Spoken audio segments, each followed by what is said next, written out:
অবশেষে শেষ হচ্ছে স্টার জলসার অন্যতম তুমুল জনপ্রিয় ধারাবাহিক। আসছে অ্যাক্রোপলিসের নতুন ধারাবাহিক তুতে। সম্প্রতি শুরু হয়েছে নতুন ধারাবাহিক রামপ্রসাদ। এছাড়াও স্টার জলসায় আসছে আরও একটি নতুন ধারাবাহিক এসভিএফ প্রোডাকশনের। তুতে এবং এসভিএফের নতুন ধারাবাহিককে জায়গা করে দিতে শেষ হচ্ছে স্টার জলসার অন্যতম ডাবিং ধারাবাহিক রাধাকৃষ্ণ।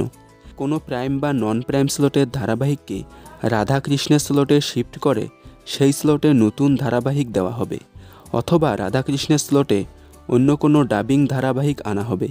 2020 সালে লকডাউনে শুরু হয়েছিল এই ধারাবাহিক। বিভিন্ন স্লটে দেওয়া হয়েছিল। অবশেষে অনেক দিন যাবৎ রাত 11টা স্লটে ধারাবাহিকটিকে রাখা হয়েছে।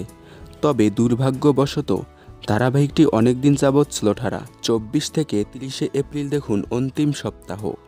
শেষ পর্ব সম্প্রচার হবে 30 এপ্রিল। তাহলে রাধাকৃষ্ণ ধারাবাহিকটি শেষ হয়ে গেলে আপনারা কতটা মিস করবেন কমেন্টে জানাবেন, এবং রাধাকৃষ্ণের স্লটে আপনারা কোন হিন্দি ধারাবাহিকের ডাবিং দেখতে চান কমেন্টে জানাবেন।